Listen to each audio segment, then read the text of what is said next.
ठीक है।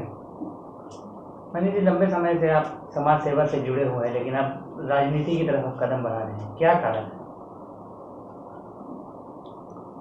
मेरा जुड़ाव काफ़ी दिनों से समाज सेवा से रहा है और लोगों के बीच जो हमारा जो लगाव रहा है काफ़ी बेहतर रहा है। लोगों ने मुझे एक्सेप्ट भी किया है और कहीं ना कहीं लोगों की जो समस्याएं रही हैं उससे मैंने बहुत कुछ सीखा भी है और रूबरू हुआ हूँ।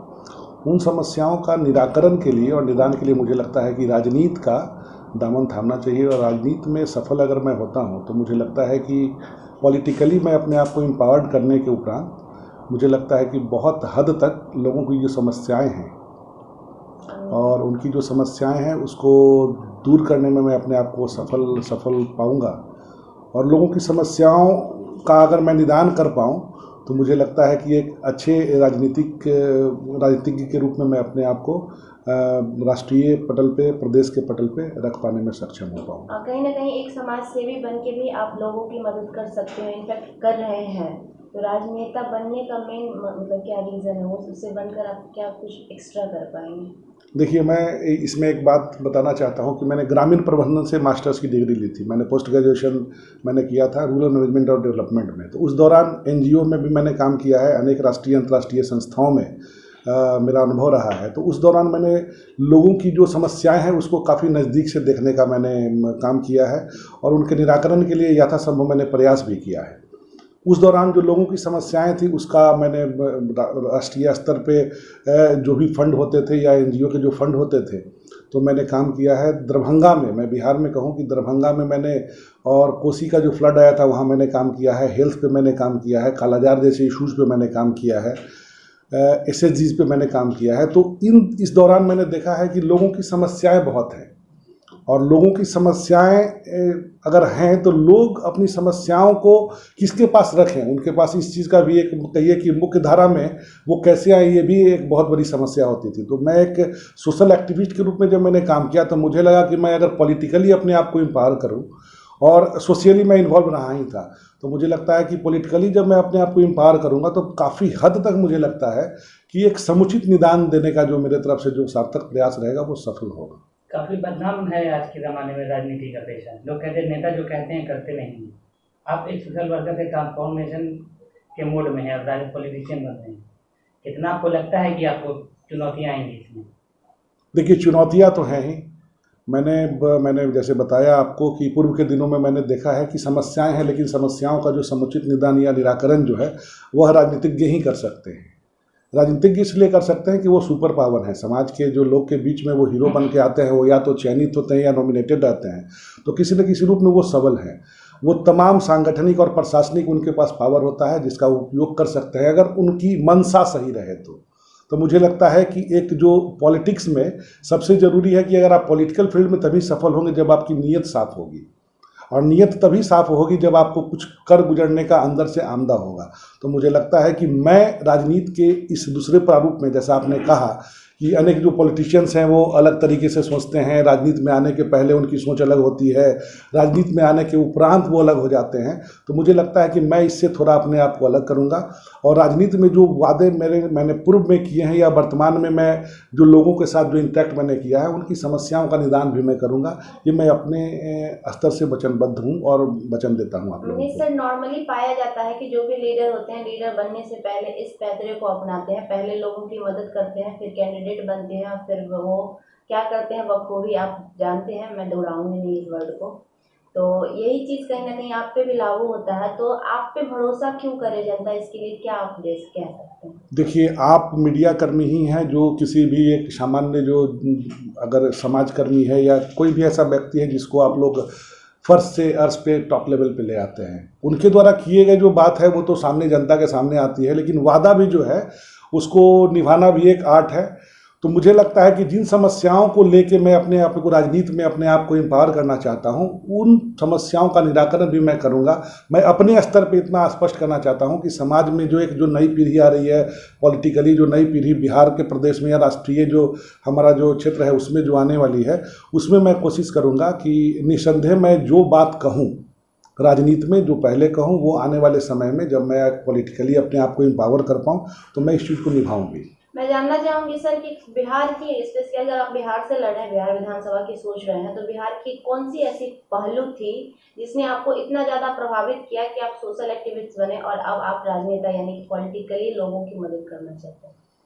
देखिए, काफ़ी दिनों से मेरा जुड़ाव, चूँकि राजनीतिक रूप से मैं जुड़ा हुआ हूँ और सामाजिक रूप से जैसा मैंने कहा कि अनेक कार्यों में मेरी संलिप्तता पूर्व में रही है। तो मैं यह स्पष्ट कहना चाहता हूं कि वर्तमान जो राजनीतिक परिवेश है, इसको मैं दो भाग में बांटता हूं। एक जो हमारा जो राष्ट्रीय स्तर पे जो हमारा नेतृत्व है, जैसे माननीय हमारे जो नरेंद्र मोदी जी हैं, वो प्रधानमंत्री हैं, 2 टर्म भारत की जनता ने उनको दिया है। अब लेकिन हमने देखा है, कॉमन मास के रूप में मैं देखता हूं इसको, कि मैंने देखा है कि जब नरेंद्र मोदी जी यहाँ पे आए हैं शासन में, तो उस समय से जब मुझे जहाँ तक याद है, डीमोनेटाइजेशन हुआ है, जीएसटी हुआ है, उसके बाद CAA, NRC, ढेर सारे ऐसे चीज़ों को उन्होंने लगाया है, लागू करने की कोशिश की है। अभी हमने हाल में देखा कि किसानों से जुड़ी हुई समस्याएं हुई हैं। अब किसानों की जो मांग है उसको जायज़ नाजायज़ हम नहीं कहेंगे, लेकिन जिनका जो हक था वह भी दिलवाने में हमारे जो केंद्र की सरकार रही है वो अक्षम रही है। अब राष्ट्रीय राजनीति में हमने देखा है कि आज हम इस माहौल में जी रहे हैं कि कहीं ना कहीं हिंदू, मुस्लिम और तमाम इस प्रकार के इन्हीं चीज़ों पे हम अपने आप को सीमित कर लिए हैं। बहुत सी बड़ी बड़ी घटनाएं घटती हैं, हम अंतर्राष्ट्रीय स्तर की बात कहते हैं, लेकिन हम न भारत पाकिस्तान का समस्या का एक निराकरण कर पा रहे हैं, न भारत चाइना का समस्या का निराकरण कर पा रहे हैं। बातें बहुत हमने की है राष्ट्रीय स्तर पे, लेकिन कुछ हो नहीं पाया है मुझे जहाँ तक लगता है। और हुआ क्या है, आप मीडिया बंधु को मालूम है, और हुआ क्या है हम आम जनता को मालूम है। आज देखिए, जो छोटी छोटी चीज़ें हैं, जो खाद्य पदार्थ की चीज़ें हैं, दूध जो कि हमारे घर में जो नेसेसरी है, उन चीज़ों पे भी जीएसटी और इन चीज़ों के दायरे में उन चीज़ों को ले आया गया है। तो आप समझिए कि जिसको आपने 10 साल दिया है, जिस पे आप विश्वास करते हैं, वो आपके उम्मीद पे कहाँ खरे उतरते हैं। तो मुझे लगता है कि ऐसी स्थिति में, जो प्रदेश की स्थिति नहीं, राष्ट्रीय स्तर की मैं बात कर रहा हूं, कि जहां हम लोग जो आपस में भी बैठते थे, उस भाईचारा को भुनाने की बात नहीं है, भाईचारा को तोड़ने की बात करती है लोग, तोड़ने की बात करते हैं लोग। तो यहाँ तोड़ने की बात क्यों करेंगे? एकजुटता हमारा रहा है, गंगा जमुना की जो तहजीब रही है, इस तहजीब को लेकर हमारे पूर्वजों ने आज तक इसको सिंचित किया है भारतवर्ष को। तो आज हम जो जितने भी बेसिक मुद्दे हैं, वो स्वास्थ्य सुविधा से जुड़ा हुआ हो, हमारे जो एजुकेशन सिस्टम को अपलिफ्टमेंट की बात रहे, हम कैसे प्राइमरी एजुकेशन को बेहतर करें, मिडिल जो हमारा जो एजुकेशन सिस्टम है, अपर क्लासेज में कैसे इंस्टीट्यूशनल ग्रोथ हम करें, इस पर कोई नहीं सोचता है। हम पूर्व के दिनों में देखें कि कोरोना का हमारा पूरा का पूरा जो अंतर्राष्ट्रीय स्तर पे महामारी फैली, हम देखते हैं ऑक्सीजन के अभाव में हमारे लोग मरते चले गए। अब बताइए कि जो पूरा का पूरा संस्था, जो आधारभूत जो संस्था है, उसमें ऑक्सीजन के सप्लाई का अभाव है। तो आप बताइए कि हम कैसे कहें कि हमारे जो प्रधानमंत्री हैं या जो भी इस तरीके के राजनीतिज्ञ हैं वो सही कर रहे हैं। तो मुझे लगता है कि एक सामान्य नागरिक के नाते अगर आपको राजनीति में अगर है, तो आपको पहल करके आगे आने की आवश्यकता है। अब प्रदेश की राजनीति में अगर कहें तो सभी प्रदेश की अलग अलग रूपरेखा है। मैं बिहार से हूं, तो मैं बिहार की स्थिति को देखता हूं। आज हमारे यहाँ बिहार में जो स्थिति है, मुझे लगता है कि नई गवर्नमेंट बनी है और माननीय नीतीश कुमार जी और माननीय जो हमारे जो मुख्यमंत्री हैं यहाँ पे, जो तेजस्वी प्रसाद यादव जी, मैं एक नई संकल्पना को देखता हूँ। और आने वाले समय में मुझे लगता है कि बिहार की प्रदेश की राजनीति में भी बहुत ही बड़ा परिवर्तन है, और आने वाले समय में जो लोगों की जो सोच है, जिससे उसमें बिहार में भी बहुत सा विकास होगा। आपको नहीं लगता कि अचानक से सरकार बदल जाती है, इसमें विकास का कार्य आपको नहीं लगता कि प्रभावित होता है? कोई विभाग के मंत्री कोई योजना बना के जाते हैं, वो हट जाते हैं, दूसरा आ जाता है, फिर वो अपने तरीके से बनाता है। इस तरीके से क्या आपको नहीं लगता है कि बिहार के लोगों को नुकसान हो रहा है? देखिए, बिहार के लोगों को तो नुकसान हुआ है अगर इस तरीके से मान के चले, लेकिन मुझे लगता है कि माननीय नीतीश कुमार जी कंटिन्यू किए हैं। अब माननीय नीतीश कुमार जी हैं, चूँकि मुख्यमंत्री हमारे यहाँ नहीं बदले हैं, दल बदला है किसी न किसी रूप में। तो इसको आप उस तरीके से लें कि मान लीजिए कि जैसे भारतीय जनता पार्टी के साथ नीतीश कुमार जी थे, उस समय क्या उनकी आंतरिक स्थिति हुई है, क्या दिक्कतें आई हैं, वो खुद जानते हैं, चाहे जनता भी जानती है।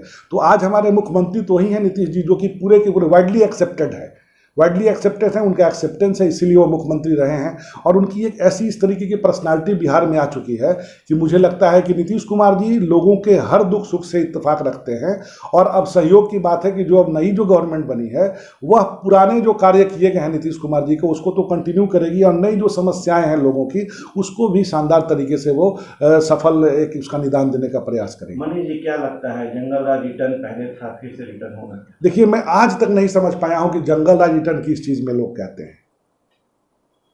अब पॉलिटिक्स में रिटर्न होना जो कहते हैं, मुझे लगता है कि जो नीतीश कुमार जी का कमबैक होता है किसी दूसरे पार्टी के साथ का, तो इसी को लगता है उन लोगों को तकलीफ हो जाती है। इसके लिए जंगल राज रिटर्न की बात है या तमाम प्रकार के जो नामकरण करें आप उसमें, लालू प्रसाद यादव जी के कार्यकाल को लेकर पूर्व में भारतीय जनता पार्टी ने नीतीश कुमार जी का सहयोग लेकर करीब करीब 2-3 बार इस तरीके की गवर्नमेंट में वो रहे, बार बार वही। लेकिन उन्होंने बिहार के प्रदेश के हित में किया क्या है? उनके पास, अगर भारतीय जनता पार्टी के पास उनका कोई नेतृत्व तो नहीं है, इसीलिए किसी न किसी रूप में अगर नीतीश कुमार जी को वो प्रमोट करते हैं तो कहीं ना कहीं अपना उल्लू सीधा करते हैं। तो इस चीज़ को मान के चलिए कि जंगल राज का कोई कॉन्सेप्ट नहीं है। अगर जंगल राज है तो राष्ट्रीय स्तर पे मंगल राज की क्या कल्पना है?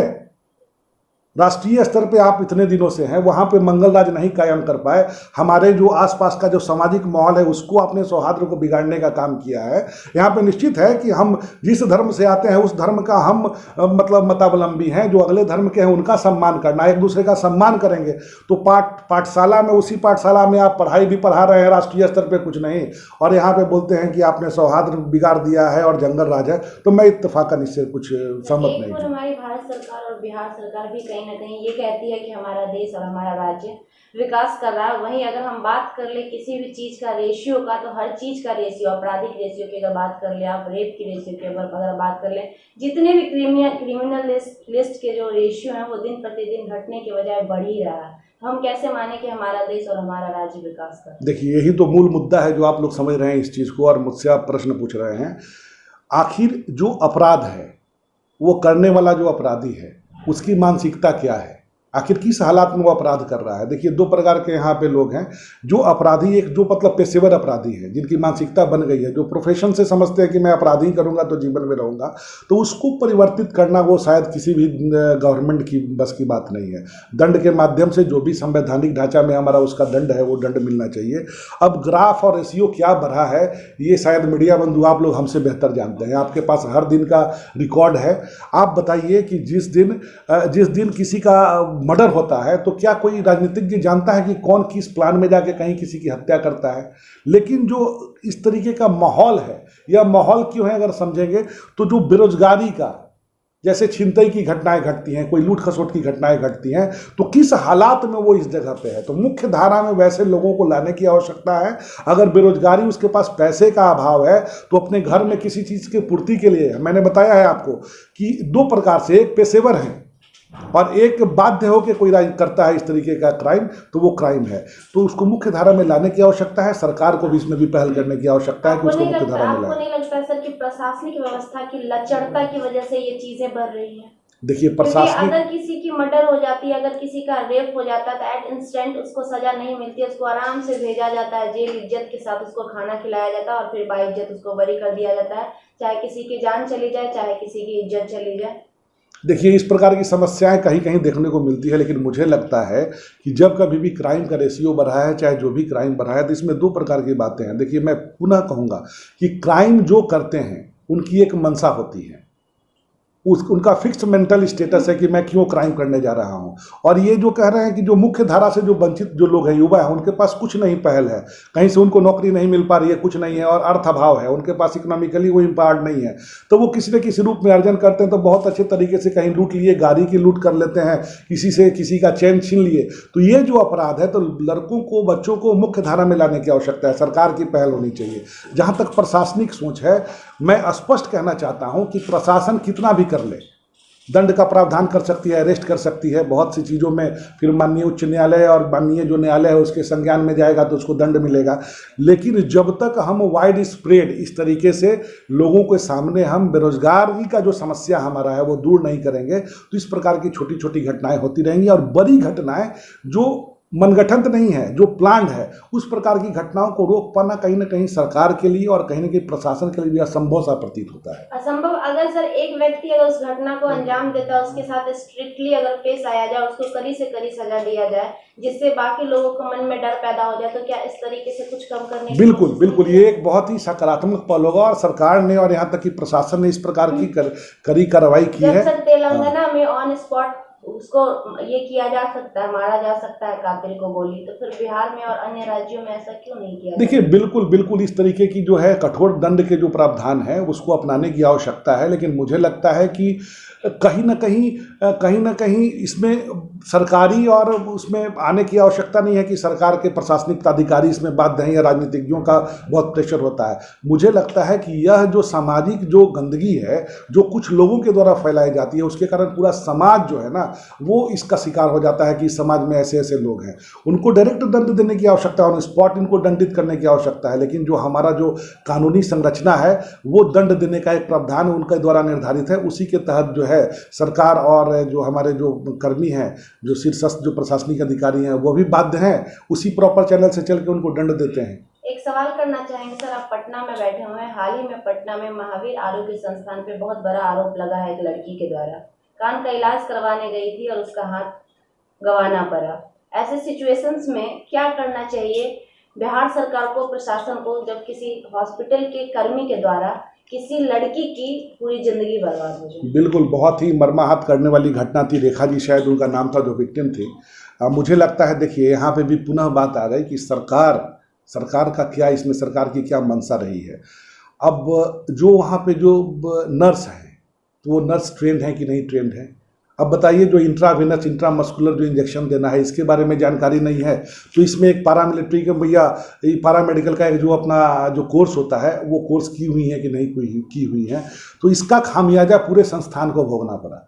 यही महावीर आरोग्य संस्थान था जहां गरीबों को मुफ्त सुविधा या कम पैसे में सुविधा देने की बात रहती थी, भीड़ लगी रहती थी। मेरा घर है चिड़ियाटार में, मैं महावीर आरोग्य संस्थान के बगल में हूँ, मैंने देखा है वहाँ की भीड़।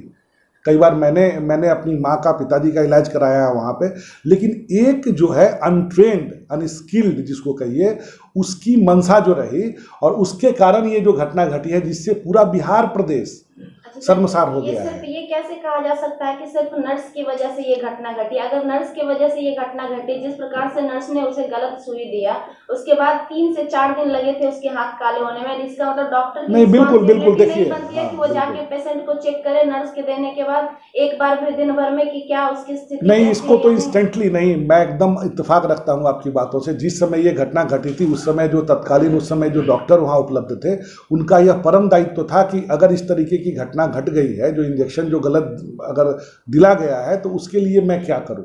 यह अगर किया जाता उस समय तत्क्षण अगर इमीडिएट वहां पे अगर उनकी ट्रीटमेंट होती तो निस्संदेह उनका हाथ कटने से बच जाता। किसी भी चीज़ों का रिएक्शन होता है या जो गलत होता है तो निश्चित है कि हम दवा देते हैं या जो भी रहता और इसका इलाज हो सकता था। कहीं ना कहीं डॉक्टर भी वहाँ जो उस समय जो रहे हैं मतलब रेखा जी का जिस समय ये इंजेक्शन दिया गया था वो डॉक्टर की जो तत्परता अगर होती तो रेखा जी का हाथ नहीं कटता। और ये वास्तव में बहुत बड़ी बात है।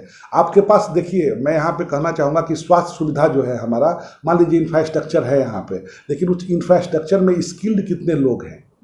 यहाँ पे स्किल इन्हांसमेंट की बात आती है तो इसीलिए कौशल वर्धन जो है, जो स्किल इन्हांसमेंट है, एएनएम जीएनएम ट्रेनिंग कर लिए और मान लीजिए कि जो आप पारा जो मेडिकल का जो तैयारी होता है कर लिए, आप लैब टेक्नीशियन का कर लिए, लेकिन उससे फ़ायदा क्या रहा? कितने ट्रेंड हुए? तो हम तो सबसे पहले जिन्होंने इंजेक्शन दिया है उनको हम कहेंगे। आज हॉस्पिटल्स में सबसे पहले हमारा बेसिक ट्रीटमेंट कौन करते हैं या बेड पे इंजेक्शन कौन देने जाती है, कौन पानी, वही जो अपना जो वहाँ पे है डॉक्टर साहब आते हैं समय समय पे। तो डॉक्टर जो उस समय वहाँ थे उनका भी दायित्व तो रहा था, उनको भी आज आत्मग्लानि हो रहा होगा कि अगर हम 10 मिनट के पहले अगर हम इस पर रिएक्ट करते।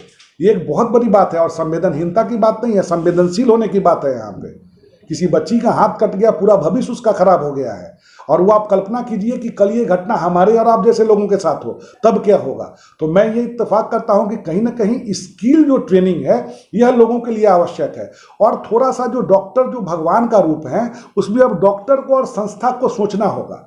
एकाएक हम किसी को ब्लेम नहीं करेंगे, मैं इस आप लोगों के माध्यम से कहूँगा, लेकिन कहीं ना कहीं उनका जो गिल्टी एस्पेक्ट रहा है, वो नर्स रहे या डॉक्टर रहे या पूरा का पूरा संस्थान रहे, यह कहीं ना कहीं दायित्व। और मुझे लगता है कि जो उसके जो संचालक हैं वह रेखा जी की तो हाथ जो कट गई है वो तो नहीं आ सकती है, लेकिन आर्टिफिशियल जो लिम्बिंग और अनेक प्रकार की जो बातें हैं और आर्थिक रूप से उनको सपोर्ट करके थोड़ी सी उनके कष्ट को दूर किया जा सकता है। सजा मिलनी चाहिए या नहीं? देखिए, सजा मिलनी ही चाहिए। अगर सजा, उनकी हाथ कट गई है, अब तो सजा देने वाला सजा तो बेचारी रेखा जी को मिला है, उस संस्थान में जाके या कान का इलाज कराने का हाथ कटना है तो सजा मिलने का, देखिए दंड का जो प्रावधान है उसके लिए जो भी है, लेकिन मुझे लगता है कि कंपनसेट इस तरीके से किया जाए कि उनके दुख को थोड़ा सा कम किया जा सके। सजा नहीं मिलेगी तो नज़ीर नहीं होगा दूसरों के लिए, तो ये चलता रहेगा। कंपनसेट कर दीजिए, किसी का हाथ काटिए, कंपनसेट कर देखिए नहीं, स्ट्रांगली इन चीज़ों को समझने की आवश्यकता है। देखिए हेल्थ सर्विस प्रोवाइडर्स जो होते हैं ना, अपने आप में वही, आप कोविड का काल देख लीजिए, आप कोविड में वही थे लोग जो एक दूसरे को टच करने से भी बच रहे थे। और आज के डेट में इंजेक्शन गलत, देखिए वहाँ जो गलती हुई है सिर्फ इंजेक्शन के कारण। अब जो भी दंड का प्रावधान होगा, जो भी जहाँ तक होगा, वो तो जिस जगह पे केस जाएगा वहाँ से जो भी रहेगा, हमको लगता है वहाँ पे जो भी दंड मिलना चाहिए, मुझे लगता है कि वो सही ही होगा। जब बिहार की राजनीति की बात करें तो तेजस्वी यादव जिन मुद्दों को लेकर विपक्ष में लगातार हमलावर थे सरकार पर, अब सरकार में आने के बाद मुद्दा उनका गौन हो गया है। तो प्रदर्शन वैसे ही हो रही है, बेरोजगार सड़क पर वैसे ही है, भरोसा नहीं कर रहे हैं, वो नहीं करते। देखिए आप लोगों के चैनल के माध्यम से यहाँ के जो पूरे बिहार प्रदेश के जो लोग हैं, युवा हैं, जो आज के डेट में प्रोटेस्ट कर रहे हैं या किसी न किसी रूप में तेजस्वी यादव जी के पास जा रहे हैं, तो मुझे लगता है कि 10 अगस्त को उन्होंने शायद ये डिप्टी सीएम बने थे यहाँ से, नई सरकार का जो गठन हुआ था। तो मुझे लगता है कि अभी 10 अगस्त से आज हम 2 या 6 सितंबर को हैं, तो अल्पकाल है। इस दौरान ऐसा नहीं है कि आज मैं राजा बनूँ और कल से मैं उसका निराकरण करूँ। अनेक प्रकार की समस्याएं हैं, सबों की समस्याएं। आप सबसे स्ट्रांगली एक बात है कि तेजस्वी यादव जी अपने यहाँ सबों की बात सुन रहे हैं। मीडिया कर्मी आप लोग हैं, सब लोग देख रहे हैं, डेली आप लोगों के माध्यम से हम लोगों को मालूम चल रहा है, हर लोगों को वो सुन रहे हैं। लेकिन मुझे लगता है कि थोड़ी धैर्य रखने की आवश्यकता है, हर चीज़ का निदान करेंगे। अभी जैसे बेरोजगारों को जो रोजगार देने की बात थी, उन्होंने पहल की है, अनेक जगह से उन्होंने बैकलॉग्स मंगवाए हैं।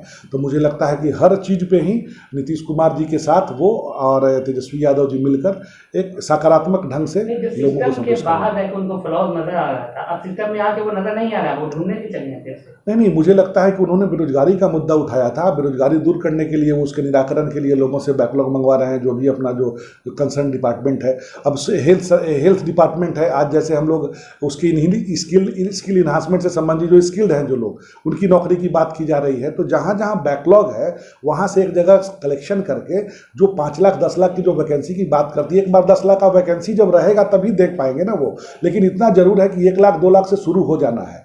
हम युवाओं से यही कहेंगे कि आप लोग तैयार रहिए, बहुत जल्द आप लोगों के सामने बहुत बड़ी अपॉर्चुनिटी आ रही है। शायद यह फेस्टिव जो हो रहा है, मतलब दशहरा के बाद से, बहुत ही अच्छा मतलब हम लोगों के लिए अवसर आ रहा है। बिहार के जो युवा हैं, जो आज चिंतित हैं अपने भविष्य को लेके, उन्हें बहुत ज़्यादा चिंतित होने की आवश्यकता नहीं है। लेकिन वादा तो 10 लाख का था ना।